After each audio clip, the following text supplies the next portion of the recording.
Hello, everybody. Thank you for joining HR Nightmares. This is season 3, episode 2, and we have a really special guest today. I'm Lisa Leath, and I'm joined here with Amy Conway and Beth Looney. And we're going to have Beth introduce our special guest. But before we get started, just want to say if you like what you are hearing, what you're watching on YouTube, make sure that you hit subscribe so you never miss a great episode from the ladies ever again at Leath HR Group. But let's jump right in. And Beth, I'm going to hand it over to you. Who have we got here? All right. So we have all the way from Charlotte, North Carolina, we've got Jarvis Harris here today, and he has been on the job as a Charlotte firefighter for 3 weeks officially. Yes, brand new. Yay. So we're Congrats. so happy to thank see you. you. So I think one of the big things why you're here today is to talk about just a different vantage point, I think, about you as a new job holder. Right? Mm-hmm. So I think that it would be interesting to hear about your journey, how you became a Charlotte firefighter. Okay. Yeah, so I grew up, I'm from Wilmington, born and raised. And basically I've always had a dream to become a firefighter. Got hired on Charlotte Fire Department. Let me backtrack. I'm sorry. I apologize. There's more to the story. Yeah. I started with the Wilmington Fire Department in 2021. I was in their fire academy, but unfortunately, I didn't pass my EMT. So from there, I went to get my EMT certification on my own. And once I got my certification, I joined New Hanover County Fire Department.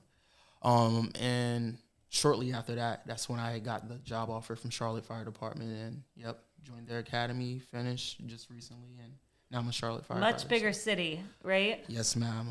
Bigger problems? Yes, so with big city, a bigger city, bigger problems.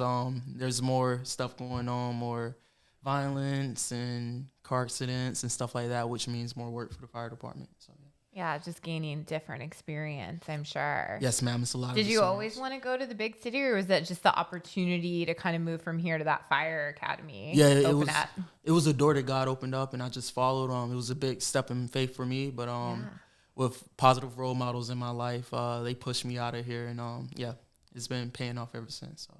Good. So I think you mentioned something. Yes, so, ma'am. And also we've got just a long friendship. So Yes, I mean, we do. Yeah. So we might know other 12 things.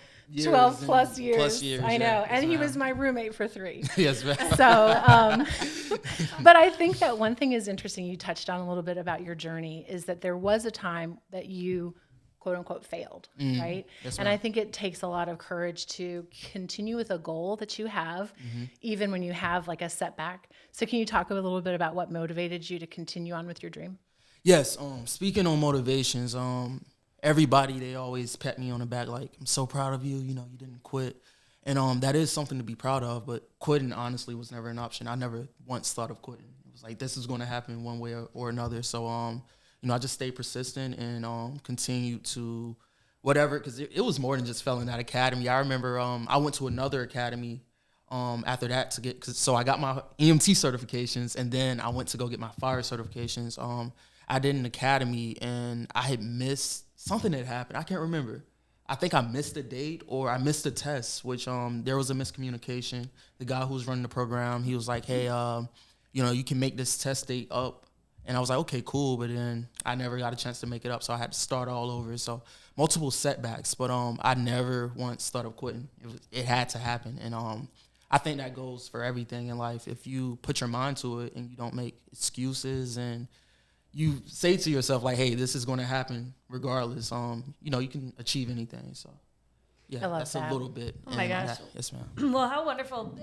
First responders in general, I mean, there's just a huge deficit of people willing and able to be a first responder. So the fact that that was a goal you've had for a long time, and then you went and pursued it, we're so thankful. I mean, wish more people would do that too, because I could imagine that when people get a setback and, they just say, you know what, I'm going to move on to the next thing. But talk a little bit about specifically what you did. So it sounds like the fire academies provide a pathway to get your EMT and do all the certifications in order to land in a job. But what are the other ways that people can go become a first responder? Like, what was that pathway that you took to become an EMT? Okay, so different departments, different agencies achieve this different ways. So the City of Wilmington Fire Department, they have a paid academy where they'll put you through all the schooling and they'll pay you while you're schooling. So after I don't know that, that people know that. Yeah. Like, a lot of I people didn't don't know know that. that. That's one Yeah. of their main promotion. And one thing that you did too, it's interesting because you probably don't remember, but he got his EMT through one of our old clients, NCOA. NCOAE. So there's other There you private opportunities to get your Yes. EMT class. Got my EMT through them. Okay. Yeah, so could you remind me the question? Just like, yeah, so you went to NCOAE, which was a private way to get an EMT Yes, ma'am. certification.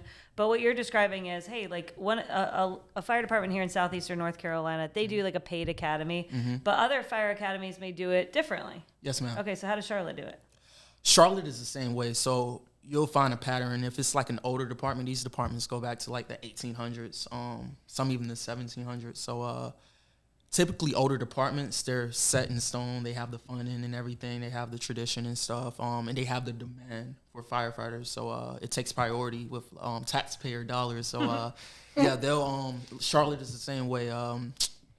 They'll put you through an academy and pay you and put you through all of the certifications and training and everything you need to be a certified firefighter. Now, that's just the beginning. Like those are just the classes so that you can have an idea once you get out there on the streets. But it's a big world out there. It's a lot to learn. They have a saying in the fire service: the moment you stop learning, you should retire. So you never stop learning. But the academy is a good way to get your foot in the door. And my previous department, New Hanover County Fire Rescue, they don't have a paid fire academy that they host on their own, but they go through the community college here. And they have an apprentice program where they'll put some people through and pay certain people, and then not certain people. I mean, like just selected people. You'll apply for it like a job and everything else, and then other people they'll sponsor through. They won't pay them, but they will pay for their bunker gear, their books, and everything, so that they can get their certifications. And at the end of the academy, if there's any job openings, they may offer them a job. So once you got all your certifications and went through the program, do you like interview with different stations or different departments? Like, what does that process kind of look like? We're so not used to that process overall. Yeah, I cannot tell you how many interviews I've been through. So you had to go through lots of interviews. Yes. So with one hiring process, you have to go through multiple interviews by itself. But if you go through multiple hiring processes, yeah, you could. I got good at interviewing. I had people help me. One of my good friends, John Best, he runs an interviewing business, Water's Edge, and he helped me a ton. He helped build my confidence, and that was a part of it with the Charlotte Fire Department, because they are a highly competitive fire department. I mean, people come from all over the country to work for Charlotte. And while I was applying, I didn't know that. I was just thinking like, hey, my goal is to be with the City of Wilmington Fire Department. I want to eventually get back with them. But, this will be a great opportunity to interview and so on and so forth. It'll be more practice. So he helped me, and then I ended up getting hired. So, yeah, that's what happened there. So you've been there for 3-4 weeks almost. So we talk so much on this podcast just about like the new hire experience and what it's like to be a new employee and onboarding and training. And we know it from our perspective of working for decades, not to age ourselves, I know, of course, but decades light. But I'm really curious, from you, like what has your experience been over the last, 4 weeks? Like how do you find, the culture and the environment and just... Have you made your friends? training? Are you getting And good like, training? oh my gosh, so many questions, but also like, how are you integrated? So you're brand new, and these guys have been on the job for so long too. Yes, ma'am. It's definitely, the fire service itself is a unique culture. Charlotte is a lot different from any other department, and every department has their own unique culture, the way they do things, personalities, and everything. Charlotte is a very traditional department, so they have a lot of traditions and stuff. You always eat together, just different things that they do. But Charlotte is also a very laid-back department.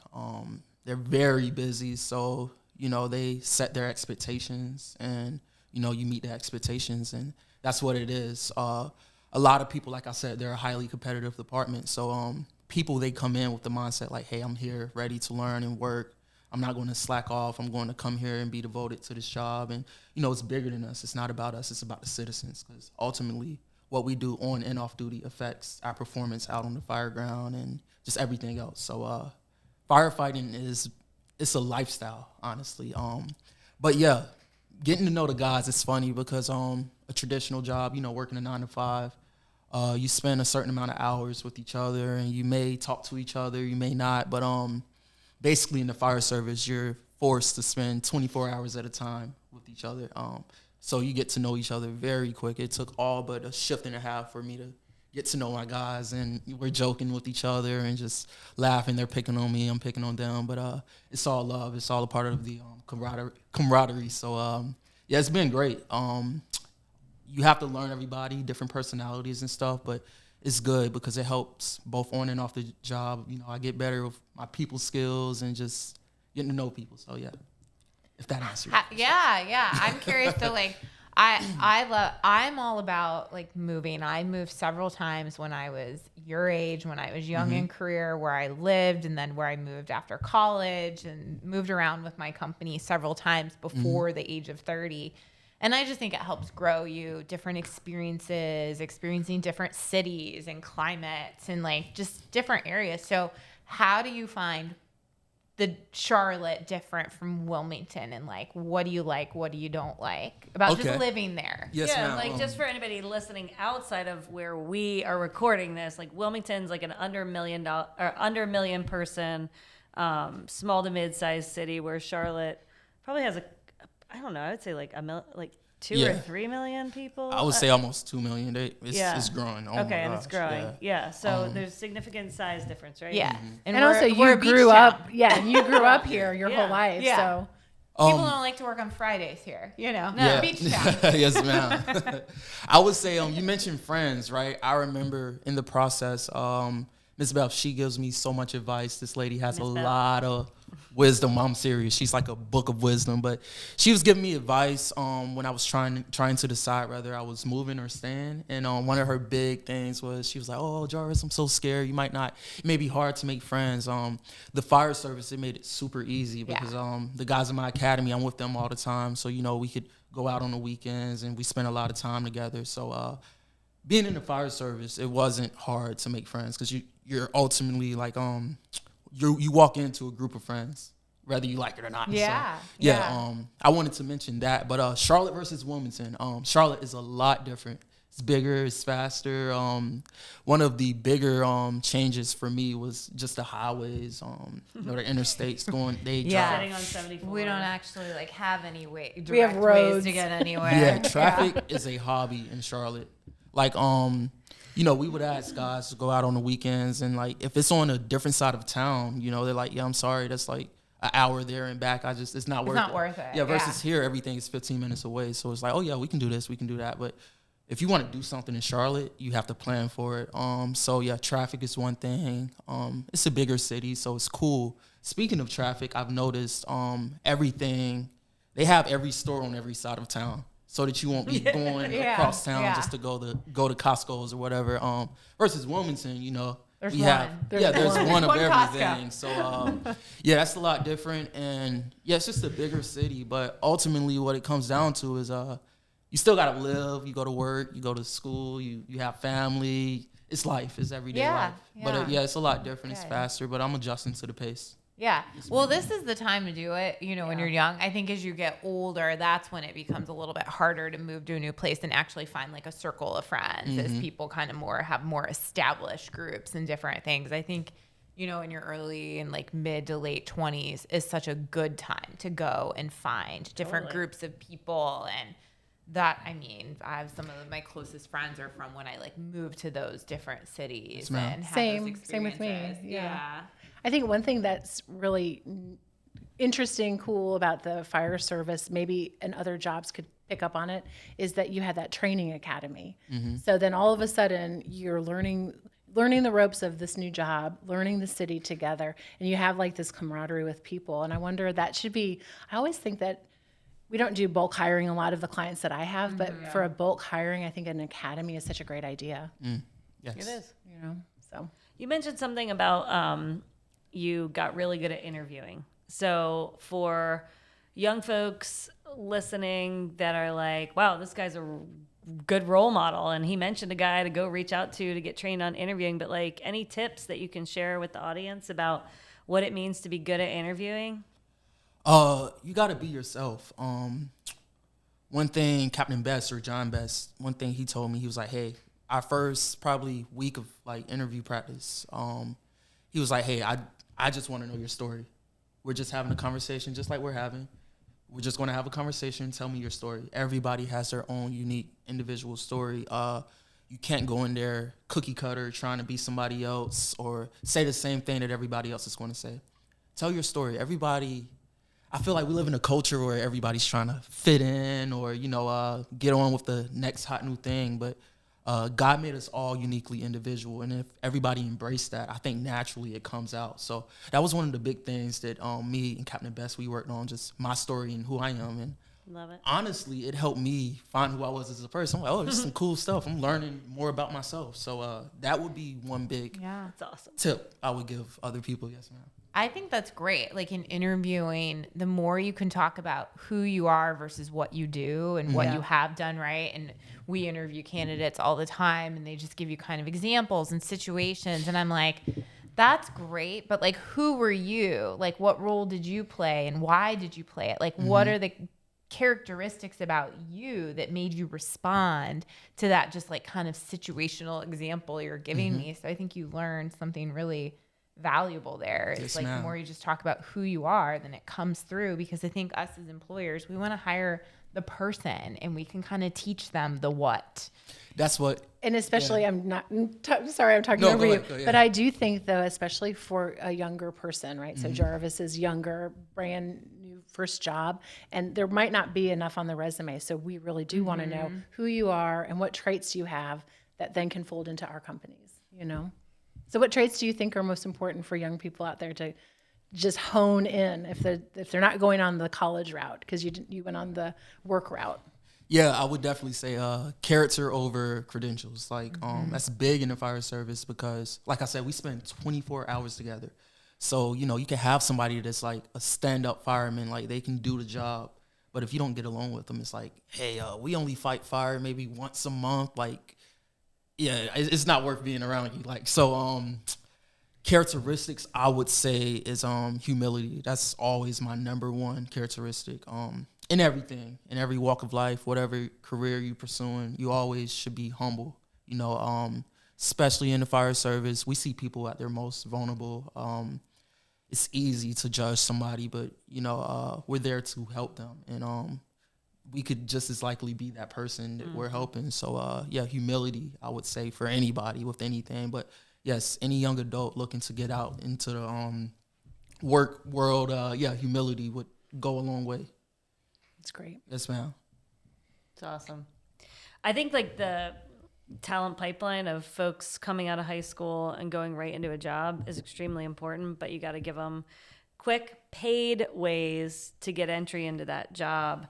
What other, we have C-Tech. A lot of communities have technical high schools where students can come out with a medical assistant degree or an EMT1, or for instance, in North Carolina, they started Spark Lab, where you can come out learning to code and being a UX UI person, or being a digital media, having digital media certifications. Like, how do you think people could support those efforts better? For instance, it shocked me that 200 and some kids apply, but only 90 kids get into our local high school that allows students to go from high school to careers. And it's like, why wouldn't we dump more taxpayer dollars into a high school like that is equipping people to just launch right into open jobs that remain vacant? Like, what can we do? What do you think we can do to support that? Well, one thing I was just going to say, it does seem like there's a shift, at least my kids, and then Jarvis as an extension, one of my kids, but it does seem about this whole taking on all this college debt. I think that when I was younger, I didn't really think of the impact of college debt because I just wasn't in that mindset. But I think now they are, and so I was really happy in the local high schools here in Wilmington. You can go to high school and do a dual enrollment with a community college. So when you leave high school, you're leaving with a high school diploma and an associate's degree. And so that is just an amazing opportunity for whatever you end up going to do, you know? Mm-hmm. Do you have to pay for it? Do you No, have to pay for all it? free. Yeah, Oh, I okay. think Because so. remember, like up north, like if we were in AP classes, you had to pay. Yeah. And my parents were like, "I'm not going to pay because I'm going to pay in college. So why am I going to pay now?" Oh, and then they also have, I mean, it's a new day in high school because it's just been so long ago, but you can go and get college classes, and that's also for free. That's crazy. And Yeah, awesome like and we, good. I mean, I remember like you could test out of stuff like in college, but I definitely don't remember like the reverse, like in high school being able to take. Get some Yeah, you're right. credits. AP definitely I had those, but like college credits. Now, when I went into college, I remember, yes, I was able to test out and get auto credits for like a few advanced areas, but still. It wasn't a 2-year degree But for you free. No. it's crazy no. because you go to high school and then you're like, oh, I leave at 10:30 and I head downtown to go to the community college. It's Yeah. so different. But then you end up with 2 degrees when you're finished. I know a person that is a nurse, an RN now, who did that in high school. And they got their Yeah. CNA in high school, and then they kind of went on to the community college and got their. Well, yeah. And they have no that's college what- debt. Yeah. I think some of it is what you going back to kind of what you asked is what can we do, and I think it's having some big employers actually take on some of the responsibility and it not just be a taxpayer thing and it not just be a student debt thing, right? But it's actually an employer saying like, hey, we find value and we need more of these entry level jobs filled quicker. We can't wait 4 years all the time for the pipeline. And maybe I would think it's like if they're taking on the college debt, well, they can certainly then take on maybe those roles that don't want or don't need a traditional 4-year degree, but are much more specialized and technical. And we could like fast track that a little bit. So I don't know. There could probably be some different programs and different things. And I'm sure there's many, many companies that are already doing those types of things. I just don't know of those here. Well, that's the big thing. Like, I got in front of a group of HR people in our community yesterday and kind of asked who knew about a handful of efforts going on in our community, and almost no one raised their hand. And these are talent leaders. And Yeah. I'm like, y'all need to start to get involved and stop being a passenger to the process and letting the world happen to you as HR folks. Right. And start getting involved in like just showing up to public policy meetings or going and visiting like our local technical college and meeting with the continuing ed folks at Cape Fear Community, or getting to know Dr. Faust and his principals and doing principal for a day shadowing. Like, you have to make those connections, and just because someone's not knocking your door down, like, we have to get involved. Like, as HR Yeah, I would people, we agree. have to get involved and also if and relay it back and educate our business leaders that are our counterparts. Right. Because if we are pro work, well, then why not take this huge pool of folks who want to work? Yeah. Because I think we have this bias. Oh, well, they have to have this degree to do this work. But really, do they? Oftentimes not. Often we talk about that, I mean, all the time. And you're right. I mean, yes, I think HR folks have got to get a little more involved in kind of mentoring through some of those, involved at the community college, involved at the university, where in the high school level, all of it. But I think we've got to do our parts with the company too, Yeah, the right? company. And like Coming back and remove some of the educating. barriers. Yeah. They just don't. People just don't know, and there's lots of good things happening in every community, probably, and certainly in Wilmington, there's a lot of cool things happening. There's 3 different collaborations which are pretty unique. So we've got a healthcare collaborative with like the hospital system, the main physician group in town, nursing homes, rehab centers. Like, I mean, just probably, I think there's something like 300 different employers involved in them, as well as we've got a tech collaborative with like 50 tech companies in town that are trying to noodle together and create not just talent pipelines for the short-term needs, like our job vacancies now, but like what are we going to have in 5 years as this community continues to grow. And then also there's a manufacturing partnership too. So it's when people come together and have one collective voice for the education systems, even starting as early as middle school, and high school, community college, universities, like that is a powerful thing. And so often, like, we just compete with each other for talent. And so it'd be nice if we could all play in a sandbox well together. And so that's just something to look into, different models. But if you're interested and you're listening, like Wilmington, North Carolina has a couple of cool models that are pretty unique and are working well to fill short-term talent gaps, as well as being strategic about filling long-term gaps. And healthcare is really important. I mean, you're a first responder, but it's like we need firefighters, we need police officers, we need nurses, EMTs. and we need EMTs and paramedics. So Huge. yeah, it's going to be good. You have some job security there, Jarvis. Oh my gosh, absolutely. Yeah. Well, you're going to do awesome. We because hope you to can see you tell back you've got in all the right Wilmington one characters. day. Yeah, I know. I Yes. was kind of like, how But did we I lose want you this to guy? enjoy the big city Yeah. and like live a great life And experience. then come back to first. the small town. Yes, we need you. We need you. We're growing, and we're definitely going to need you. You could be in charge someday, which would be really cool to see. Okay, so Charlotte. Charlotte lit. Tell me about Charlotte. That could be a new slogan for their town. Instagram? Charlotte. Yeah. Oh my. Okay, so I'm an outcast. I don't know if Miss Beth told you I don't do any social media. Oh, that's good. But I do know about Charlotte. Yeah, so that was wow, I can't believe you said that. That's funny. That was the joke in our academy. They were just randomly like Charlotte lit. But yeah, I guess it's an Instagram page where they post stuff that's going on around Just the the city. craziest Yeah. stuff in Charlotte. I So checked maybe out- you should Stay get off on that social page. media, Jarvis. I Googled the Instagram page and I'm like, God, how am I going to raise my family here? Like, I need some answers now. Like, yeah, We want but you to stay off that page unless you're responding to one I'm of the serious. Talking problems. about job security. You right? should It's- only it's be there. there It's in there. There's no response to shortage the of it. page. I want you to follow it so you come back to Oh Wilmington. my.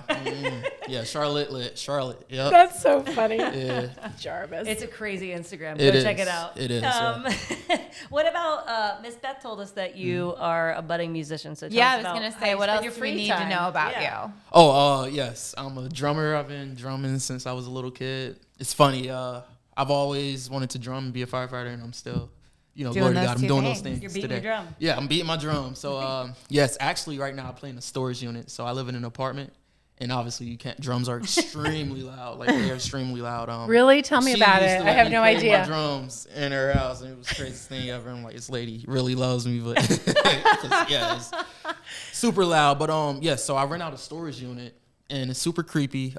People are living in there, and they're not supposed to be living in there. Charlotte. Charlotte lit, yeah. Charlotte lit, right. So I'm banging my drums, and they echo. I had an incident with this guy the other day, and basically, I guess I hit my drum too loud, and it made his wife They're fall sleeping down, there? or yeah. Oh, okay. I'm like, well, I'm You're not paying. supposed to be living here. Yeah. Hey, you be nice to me, I'll be nice to Right, you. right. I I won't report you. You don't report me. Yes, but I'm a drummer. I'm also very passionate about working out as well. So I work out on my free time, and other than that, it's family, which is hard being away from them.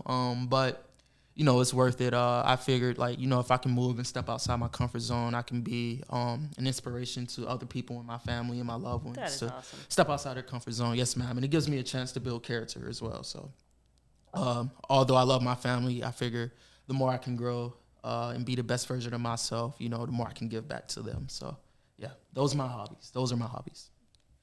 I love you, Jarvis. I know. I was like, I think that's such a great place Thank to you. I end appreciate it, it. right? Yeah, I Perfect think way you're to an end awesome it. role model Yes. Thank for you. young folks. And how do they find you if they want to ask you questions? You're not on social media. Like, how do young people go and ask for your mentorship and ask you any follow-up questions? I don't know. That's a great question. Email possibly. They can link my message email. Beth and she'll connect. Yeah, I know, I'll be like- How about we do that? Talk Yeah. to Miss Beth on Yes, the you Leath HR can- team. Yeah. Seriously, She'll I'll screen hook us you more up. information, I can yes. hook you Yeah. up. She'll screen you first and then Creepers. decide if you're worthy. Yeah, no creepers for Jarvis. What about sharing? I know that it's just proud moment, but why don't you share the YouTube channel where your firefighting is?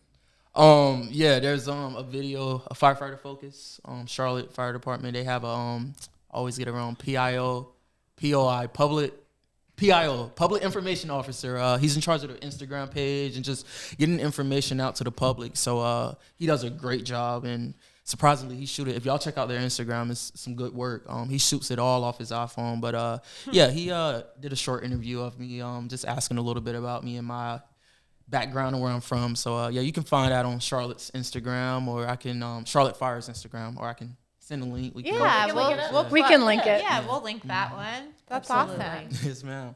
Any other closing thoughts or comments for Jarvis? No, we're so excited that you came to visit Beth for the day, the weekend. I don't know how long you're here, but it was her on the nice to. podcast? We've heard about you for years, Aw. so it's nice to It is finally see you, meet you, talk to you. Well, I appreciate that. Hopefully, I can live up to the hype that she. You do. You Put well me live guys up to in. the hype. Thank you. Jarvis lit. Okay. Yeah, Jarlet. Jarlet. All right, Jarvis, thanks so much. And thanks for tuning in. If you're watching us on YouTube, thanks for watching. Make sure you share, like on all our social media, and we'll see you next time. Thank you.